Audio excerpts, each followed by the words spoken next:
angels have zero tolerance for disobedience to Allah. So when they see disobedience to Allah, words of kufr, injustice, killing, fasad on the earth, what do the angels want to do? They want to bring order back and kill all of the rebellious. But Allah is holding them back, and He's comparing holding them back like a horse that wants to stampede and the reins are being held back. When a thinking person contemplates the winds that can pull trees out of the ground, winds that can change the shapes of mountains, winds that can destroy entire cities, winds that can bring about tsunamis that drown an entire city, an entire civilization. When they think about the wind, تَمَسَّكَ بِذِكْرِ اللَّهِ وَالْتَجَأَ إِلَىٰ إِعَانَةِ اللَّهِ, then such a person holds on to the remembrance of Allah and just wants to get the help of Allah. فَصَارَتْ تِلْكَ الرِّيَاحِ كَأَنَّهَا أَلْقَتِ الذِّكْرِ. It's as if these winds themselves dropped a dhikr on you. There's a very close relationship between the winds and the angels. Allah says, فَأَرْسَلْنَا عَلَيْهِمْ رِيحًا وَجُنُودًا لَمْ تَرَوْهَا in Surah Al-Ahzab. He says Allah sent against the enemy wind and armies you couldn't see. Who's the armies we couldn't see? The angels. So the angels and the winds are actually described as very close to each other. Interestingly, Angel Jibreel, also called Ruh al-Qudus, Ruh is related to Rih. The word ruh itself is connected to rih. So the invisibility of it, something you can't see but you know it's there. Something you can't see but you know is there. And that's why the parallel between the winds and the angels is a really remarkable thing. If you look at one star in the sky, it's not there right now. It was there several million, sometimes billions of years ago. It took that long for the light to get here. But it's not there anymore. It may have been dead. By the time we see the star may have already exploded. It may not even be there. We're looking at billions of years of history when we look at the stars. All the galaxies of the universe, all the stars, including the sun, are about to be smudged. Theoretically, what should happen to all of us? We should immediately be dead. But Allah is keeping all of us alive to watch. This is like, in other words, a situation is occurring which under any other circumstance would be immediate death, and Allah, despite us physically not being capable of withstanding what is happening, is going to keep us on life support. So go ahead, stay in your delusion, stay inside this bubble that you want to stay. Your entire universe is being described not with the skies, with the angels, with the reminders, with contemplation, with prophet, and none of that. Your entire universe is just eating and enjoying. That's it. That's your universe. Stay in it. So with this kind of brief background, I want you to enter into the world of Surah Al-Mursalat. Nowadays, the world is so close to major conflict in so many places, right? And when powers are thinking about war, they're thinking about assembling their military, then deployment strategy. What pathway in the water are they going to take to get the resources to where they need to go? How is the military going to get its supplies? Where are they going to airdrop the infantry? How are they going to get the tanks there? How are they going to get the battleships there? Where are the planes going to go? How are the planes going to refuel? All of these logistics they have to think about when they're going to go to war. Because war isn't just about dropping bombs and killing. War is actually about the supply line. And that's why you see in wars, people, the enemy destroys bridges, infrastructure, water supplies, etc., because if you run out of food and supplies, you're done. Doesn't matter how much you shoot, eventually you're going to need lunch and you're going to be done, right? So they cut off the supplies. Now Allah describes His armies. His armies are the angels. His armies are the winds. Who's going to put a stop? What border control you're going to put on the wind? How are you going to stop this attack from coming?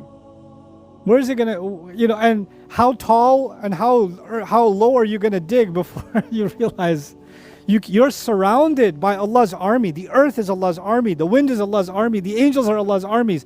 There's no escape. You're completely surrounded. There's no place you can go where you can escape Allah's armies. In fact, you're living inside the military base of Allah, the earth. You're inside the base, completely surrounded by His soldiers. So by using this imagery, Allah is actually describing His power to those who don't believe in it. Those are those that were questioning the message of Islam. It starts very aggressively. And if you think about the fact that this is an early surah, and this imagery is being used, is as if to say people who think they're very powerful don't realize what they're messing with. The wind. Just the winds. If I was just to let them go, And letting them go, this is important also for the Arabs, because the Arabs were obsessed with horses. They were obsessed with horses. Actually, I learned recently about ancient Arabs that sometimes they would choose their horse over their children. Yeah. And you said, they're disturbing people. Astaghfirullah, age of Jahiliyyah. Let me tell you something. They're out in the desert. It's burning hot. It's just me and my horse. Let's name him Francois. It's just me and my horse.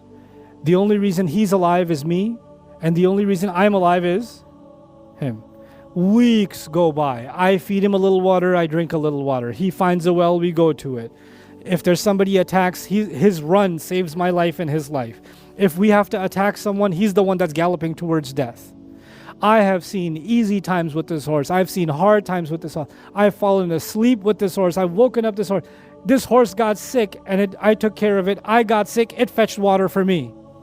It is my buddy in war. It's my car.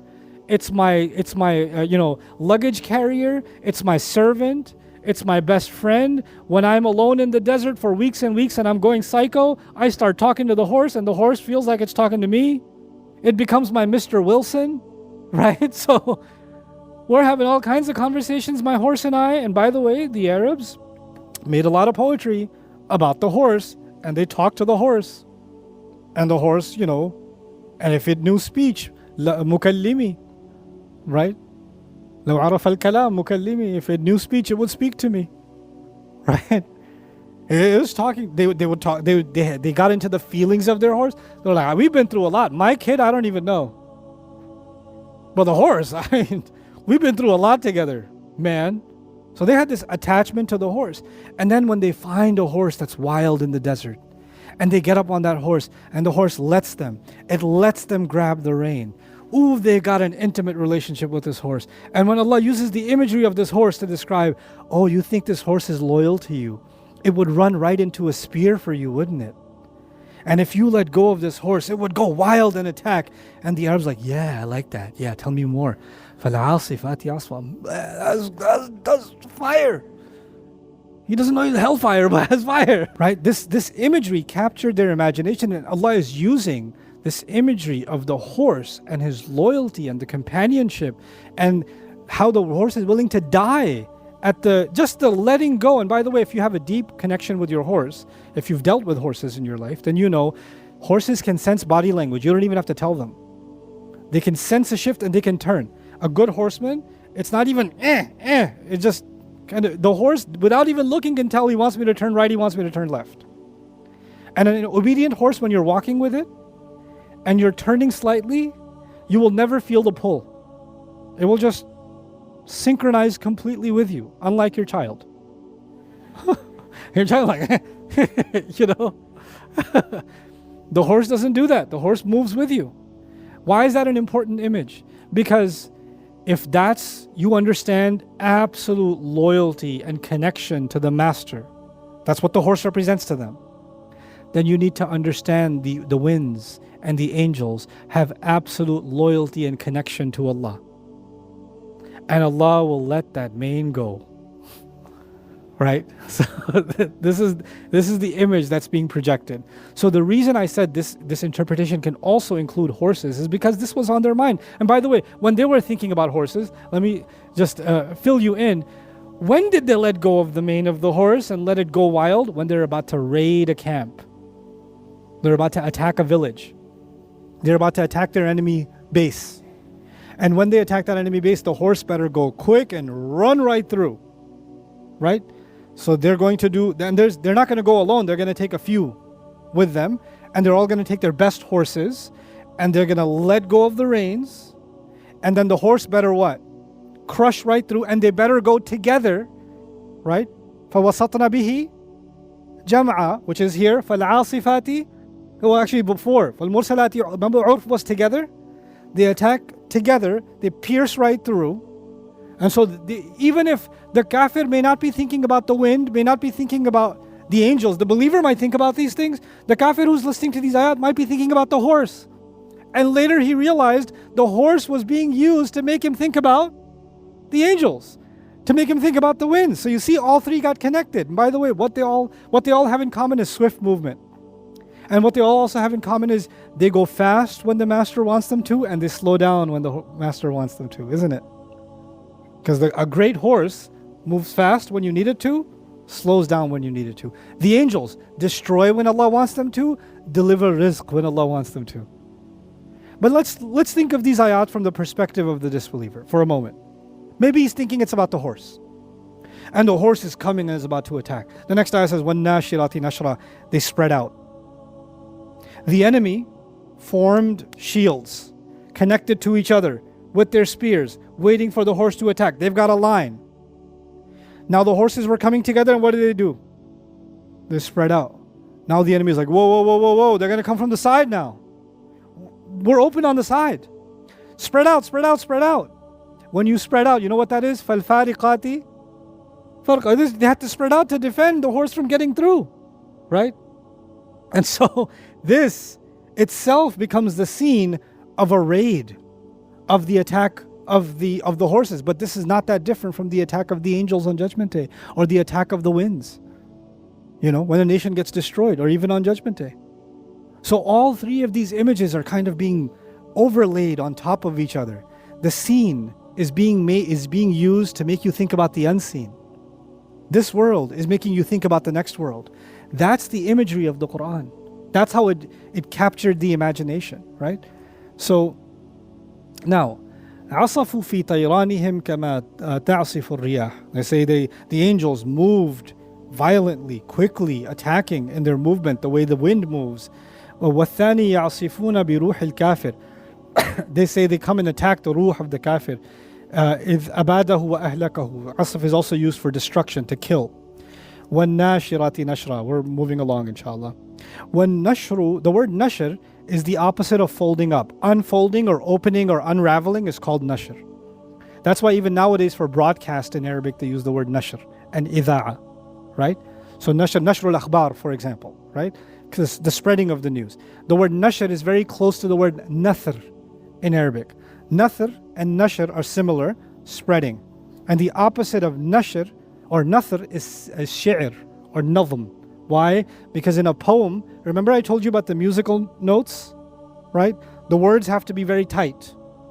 But when somebody's writing prose, like an essay or an email, do they have to worry about the rhyming and the musical notes, or they just want to say, I hate you and I always hated you and just want you to know? Right? They just write what they write. And the words are spread. So that becomes nathr. When the words are tightened up, that becomes shi'r. And that becomes nazm, the tightening up. Anyway. So والنشر حقيقته ضد الطي ويكثر استعماله مجازا في الإظهار والإيضاح وفي الإخراج. It's used also for, nashr is also used when you make something clear. Because when you spread something out, you can see all the different parts. So things become clear. Right? So that's why the word nashr is used also for spreading news and things like that. So nashr is used for blowing of the winds.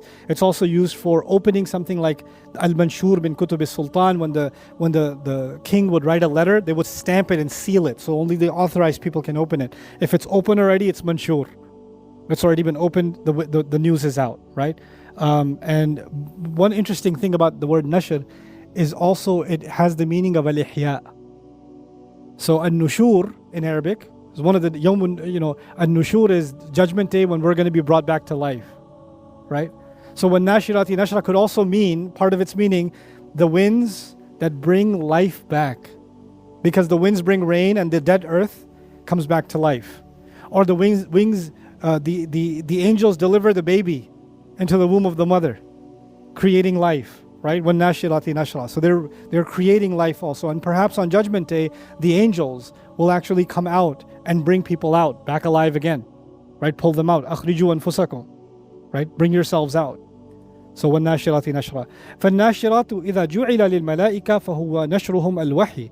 So one meaning is, if this is for the angels, then this is them spreading the revelation. أي تكرير نزولهم لذلك وكناية عن الوضوح. And this means that the revelation will keep coming, keep spreading, and it will make sure, it will be ensured that the revelation is clear. Because nushur has the meaning of clarity also. So when nashirati nashra suggests, according to this interpretation, that Allah will make sure that the Qur'an, the revelation that Allah has given, will remain clear for anyone who seeks its clarity. Now the thing is, there's a lot of, I don't understand the Quran is confusing, etc. nowadays, right? The thing is, anyone who seeks the clarity of this book, Allah will not deprive them. That's the promise of Allah. Doesn't matter if they're Hindu, atheist, agnost, Muslim, doesn't matter what. If they're seeking guidance from Allah and they're coming to His book, Allah will not deprive them. So long as they're sincere. That's all that Allah is asking. Otherwise, this will spread. And like, good soil, when the rain comes and the pollen comes, if it's good soil, life will come out of it. The same way when revelation comes and there's a good person, guidance will come out of it. Life will come. The spiritual life will come from them. وَإِذْ جُعِلَ الرِّيَحُ فَهُوَ نَشْرُ السَّحَابِ. And if it's used for winds, then this is the movement of the clouds. By the way, a surah related to this one is Adh-Dhariyat, and I would encourage you to watch the videos on Adh-Dhariyat, at least the opening, because that was the first time I studied winds. Just winds, because Allah is emphasizing winds so much. I don't know enough about the winds. So when I studied, it was fascinating what the winds do and how much they spread. It says, وَالنَّاشِرَاتِ نَشْرًا. I live in the United States. We have, the Pacific Ocean, we have the Atlantic Ocean. The Atlantic Ocean is like Miami, Florida, etc., right? The sand on the beach in Florida is sand particles delivered from the sub-Saharan African desert across the ocean by the wind, and is sitting on the beach in Florida. Like, what does Allah deliver? Like, the entire economics, politics, life on this planet is actually sustained. Not just the ecosystem, but even human civilization is running dependent entirely on winds. Imagine tomorrow shipping stops. Just imagine for a moment shipping stops. Do you know what happens to the world if shipping stops? Starvation, war, death, famine, disease. All of that just because shipping is impossible. If the winds stop doing what Allah designed them to do, shipping will no longer happen. Flights will no longer happen. Air travel will cease to exist. Weather will not change. The weather formations. And if some place has a calm, low humidity, like nice breeze, it's actually creating air pressure somewhere else and there's a storm. So the fluctuating weather in the world and the temperatures in the world, all of that is a function of wind, all of it. And if the clouds stop moving around, you're not going to see green places anymore. You're not going to see places come to life anymore. The entire world just comes to a halt. Just if Allah shuts down one thing, the wind. Just one thing.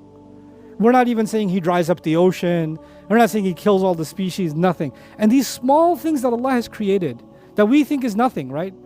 Every one of them, the entire world depends on. What if Allah removed all the bees from the world?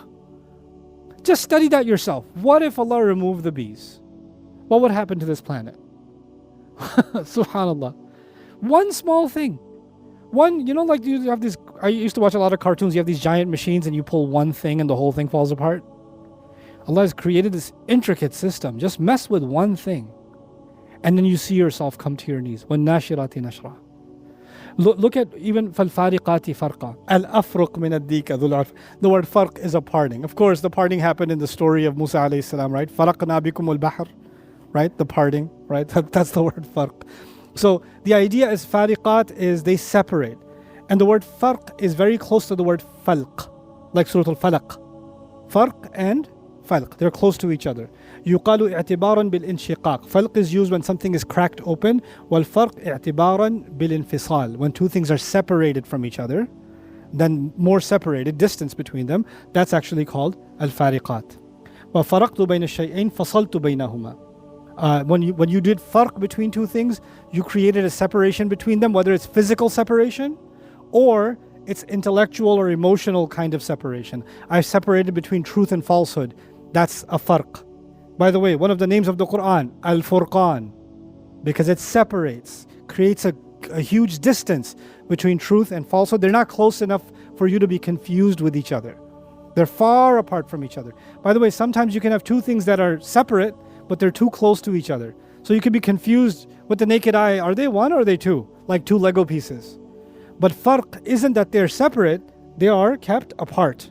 They're kept apart. So Allah is separating truth and falsehood far, far apart from each other, and there's no confusion.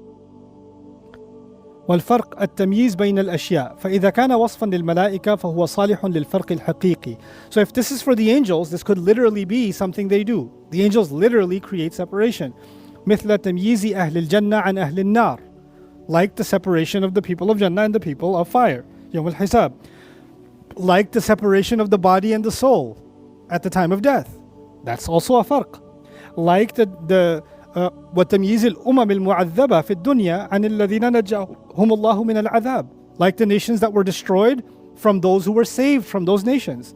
Farq between the followers of Lut alayhi salam and the nation. Farq between the followers of Nuh alayhi salam and the rest of the nation. مثل قوم نوح عن نوح وعاد عن هود وقوم لوط عن لوط وأهله عدا امرأته وصالح للفرق المجازي. So there's another, it's also good for figurative separation. وهو أنهم يأتون بالوحي الذي يفرق بين الحق والباطل وبين الإيمان والكفر. فالفارقات فرقا, they separate between right and wrong, truth and falsehood. أن الرياح تفرق بين أجزاء السحاب. Some more interpretations about the فالفارقات. The winds separate which places will get rain, which places will get a cloud, which places will not get a cloud. أن الله تعالى خرب بعض القرى بتسليط الرياح. Some nations were destroyed because the winds would never leave. Some other nations get destroyed because the wind never comes. Isn't it? The same wind that gives death also gives life. The first two ayat, winds were giving death. The next couple of ayat, winds are giving life. The first two ayat, angels are destroying. In the next couple of ayat, angels are giving rizq. What is Allah telling us? Allah has not created winds as a curse or a blessing. Allah has not created angels as a punisher or a mercy. No, that depends on you. That depends on you. How will you respond to this revelation? Perhaps the angels that are supposed to be a mercy will turn into punishment. The winds that are being held back will be unleashed. This is actually one of the key takeaways. Because there's only a few minutes, I'll focus on the takeaway instead of more slides now. I'll tell you some things I want you to at least take away with you for where we are up until now. Two sets of images were being given.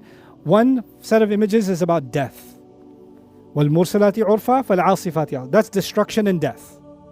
That's violence. وَالنَّاشِرَاتِ نَشْرًا فَالْفَارِقَاتِ فَرْقًا. That's about life and how life is distributed and spread and mercy is spread in this world. Now, if this is an imagery about wind, what I want you to understand is the concept of dependency. I keep saying there's a dependency, there's a dependency, there's a dependency. There is someone who says, I don't know, maybe there's a God. Maybe there's, judgment day, maybe. And even if there is, why should God judge me? I should be judging God. And it's not very far-fetched. People say these things, right? Why is God so, and they say these words about Allah very freely, very carefree, right? And I'll give you an analogy. Imagine a dog that you bought because you're Maliki, right? So you bought a dog and it's trying to bite you.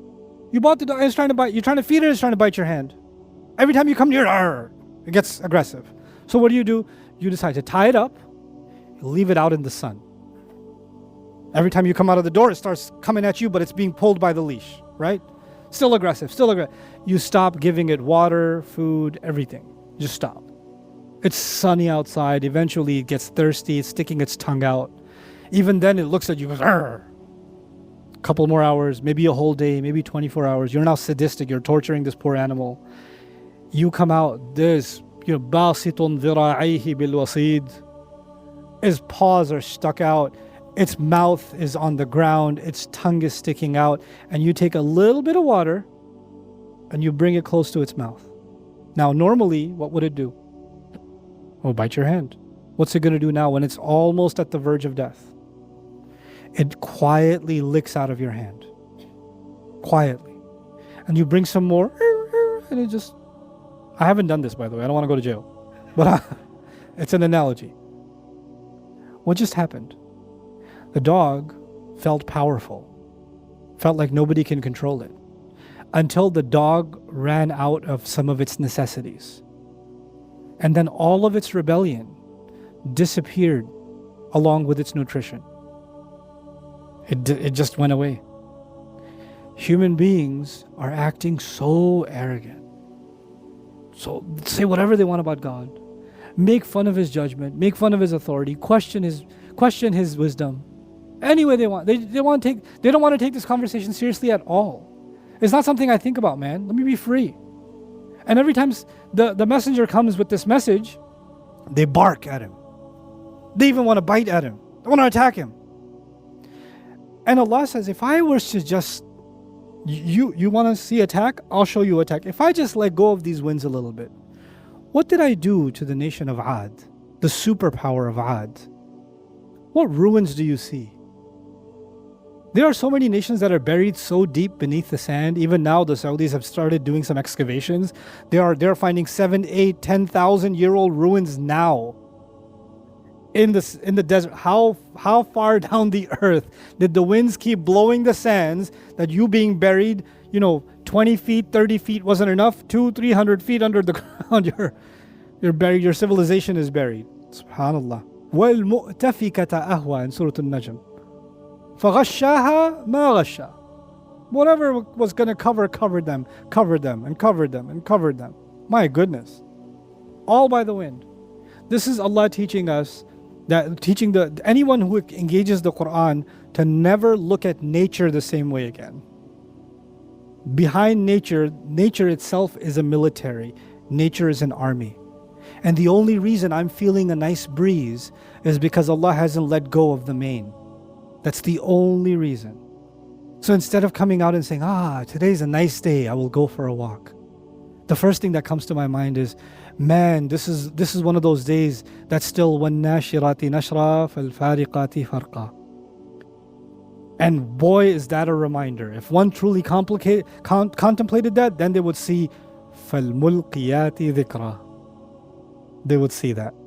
They would appreciate that. So yes, the ayat could refer to revelation, but the winds themselves are a powerful reminder. The thing for us to think about in this surah is Allah did not begin with the calm winds. He began with the violent winds, didn't He? And then He mentioned the calm winds. But we know the world, the normal state of this planet, is it the violent wind or the calm wind? Can you imagine if the normal state was the violent wind and the exception was the calm? Like there was an announcement, tomorrow is going to be a nice day, be careful. There will be nothing left. There will be no life left. But ironically, counterintuitively, Allah mentioned the destructive power of winds first, the destructive element of the angels first, and then the normal. Why? Because Allah wants the attention of those who think the normal is given for granted. It's not normal. The only reason it's normal is that the foot is still on the brake. That's the only reason it's normal. It's not default, it's actually manually being stopped. The default is destruction. We think because the good weather is there all the time and the storm is there sometimes, that the default is good weather. Allah is re-engineering our worldview and saying actually the normal for this world, because of how much oppression happens in this world, is for the winds to do what they want to do, to bring back order and obedience to Allah. And the kafir, to the wind, the kafir is better off dead because his dead body cannot disobey Allah. That's what the wind wants. But Allah says, no. Hold them back. Hold it back. Hold it back. Not yet. Don't. Every day Allah is stopping the wind. And it wants to kill.